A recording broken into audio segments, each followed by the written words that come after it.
Well, ladies and gentlemen, Donald Trump has put out a little list of what he is advising against in terms of potential trade deals in relation to the tariff situation. When you look at this list, a lot of it is stuff I'm sure that's going to be in negotiations with countries. Right now, it looks like the United States is potentially close to a new trade deal with Japan, South Korea, Argentina, Israel, and other countries.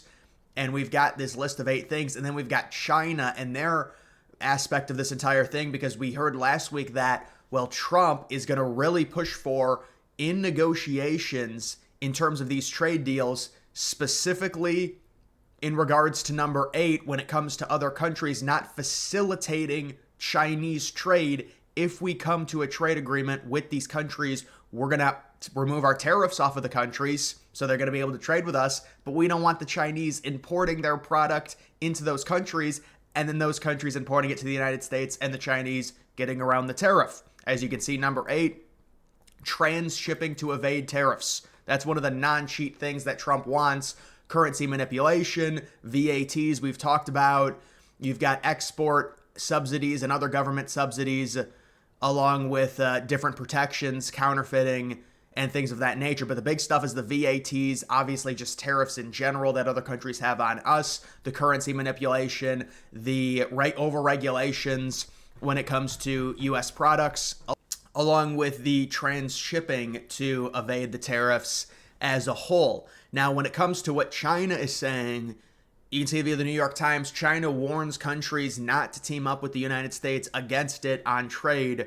Curbing trade with China to curry favor with the United States would be selfish and short-sighted, the government said, promising to retaliate. Appeasement will not bring peace, and compromise will not earn respect, the ministry said. This is China saying it, firmly opposing any party reaching a deal at the expense of China's interests. So the United States trying to isolate China and come to a trade agreement with these countries, and obviously they're not going to be too happy about it. When it comes to the inner dynamics of trade deals, it's really a country by country basis in terms of the reliance these countries have on the United States versus the amount of reliance they have on China. Many of these countries rely heavily more on the United States because of our wealthy consumer base over the Chinese, although it does depend. It's a country by country thing based off of geography, based off of total trade, imports, exports with certain countries. So that's really where the leverage play is going to come in from the United States versus China,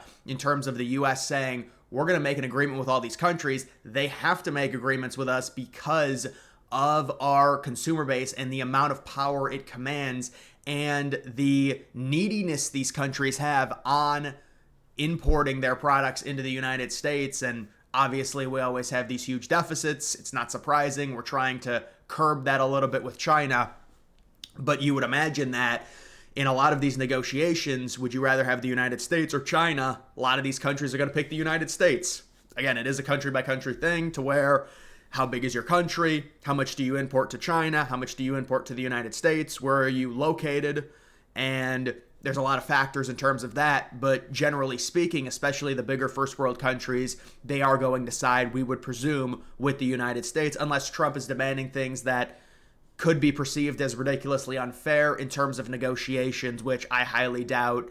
Obviously, there's going to be some give and take when it comes to the negotiations, but my guess is that Trump, just like he listed here with these 8 things, these are all things that should be done and can be done pretty easily by these countries. And to me, number 8 is very important in terms of making the Chinese hurt for the amount of tariffs we put on them. Trump has said he's ready to come to the negotiating table with China. Let's do it. Let's reach a deal. What will the deal be? Will it be some type of elimination of the deficit? I don't think it can be fully eliminated just based on manufacturing and the power that the Chinese have right now in terms of that, but it's going to be solved at least to a degree in terms of the deficit we have with China, as well as some of the other things that they do to harm us in terms of trade.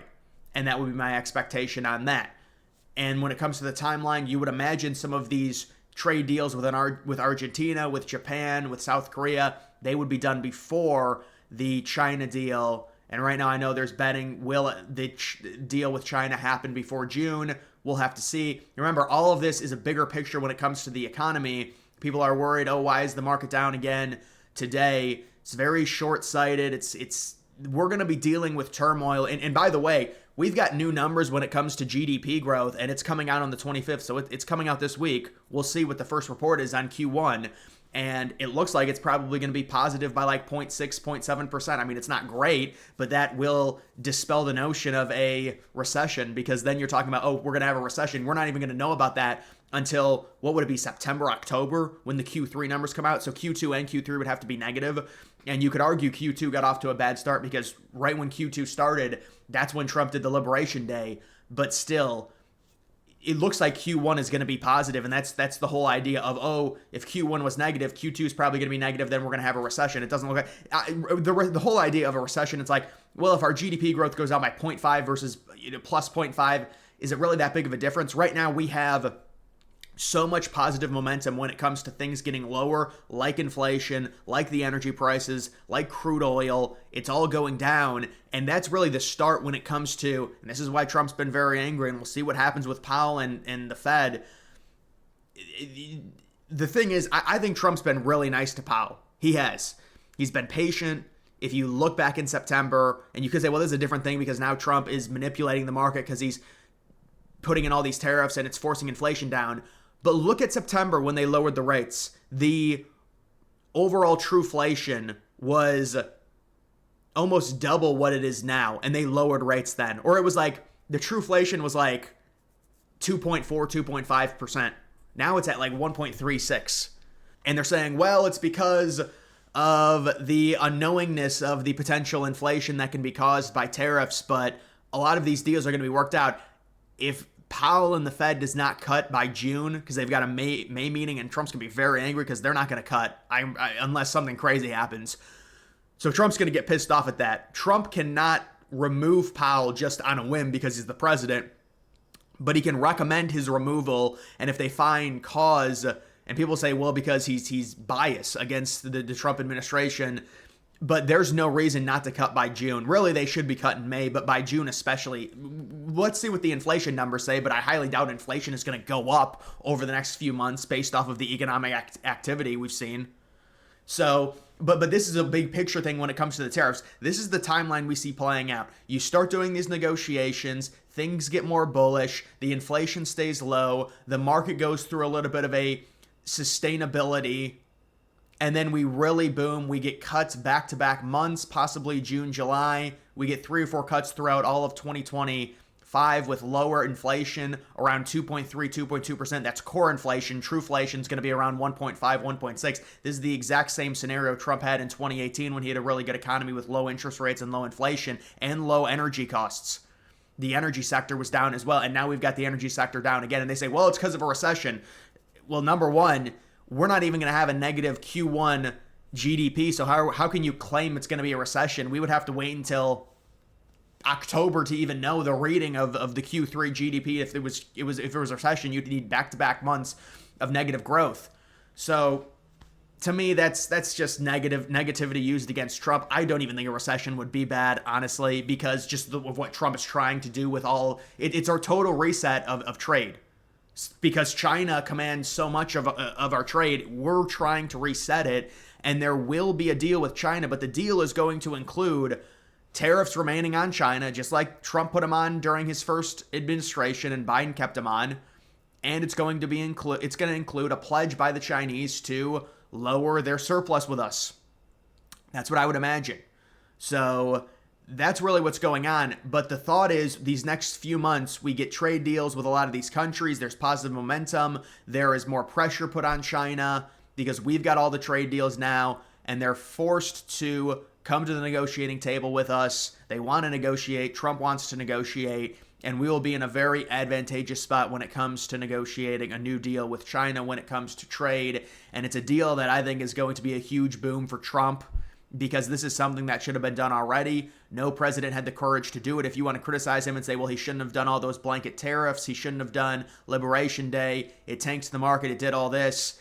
But the thing about it is, it's a blip on the radar, number one. And number two, Liberation Day forced these countries to have to negotiate a new trade agreement with the United States because of the amount of tariffs that they had on them. And now they have 90 days. So Trump put the tariffs on them, said, all right, we got a pretty crazy reading when it came to the bond market and the 10-year yield. So let's bring it down to 10%, but let's give it a 90-day period. Let's put pressure on these countries. And now we have the countries negotiating with us. We can say, you're not getting stuff from China and then giving it to us so they can get around their tariffs. That's not going to happen anymore.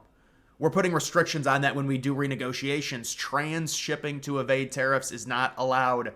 We do not allow China to do that. That's why when we renegotiate with Japan, there's going to be clauses involved.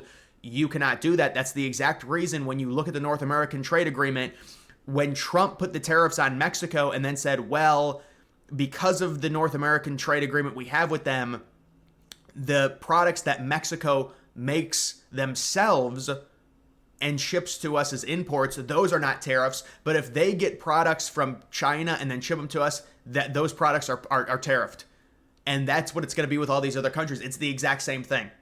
If you get products from China and then you ship those products to us, they're going to be tariffed at a very high rate. It's not allowed. And so that's really what it comes down to when it comes to these renegotiations with a lot of these countries. But in general, again, it really is a country by country basis, but the United States will have the leverage over China in a sparring match in trying to win over these other countries when it comes to trade. 9 times out of 10, these other first world countries are more reliant on the United States. They're more reliant on our consumer base. And geographically, you could understand some of these countries saying, well, we don't want to be on China's total bad side. But if we can start making deals with these countries, we will corner China and put us in a better spot in terms of negotiating our trade deal with them. So Trump is trying to right now isolate China, and China is not happy about it, and we'll see if it ends up working. But we would expect, there's a lot of deals in the pipeline. There's a lot of trade deals that are going to be coming out. They're going to be huge booms for Trump. They're going to be big wins, and they're going to include a lot of restrictions on certain things that these countries are doing in terms of harming the marketability and the competitiveness of these U.S. products in the foreign markets. They're going to have to remove those restrictions. We need it. We need a real fair trade here, and that's really what we want, and that's what Trump wants.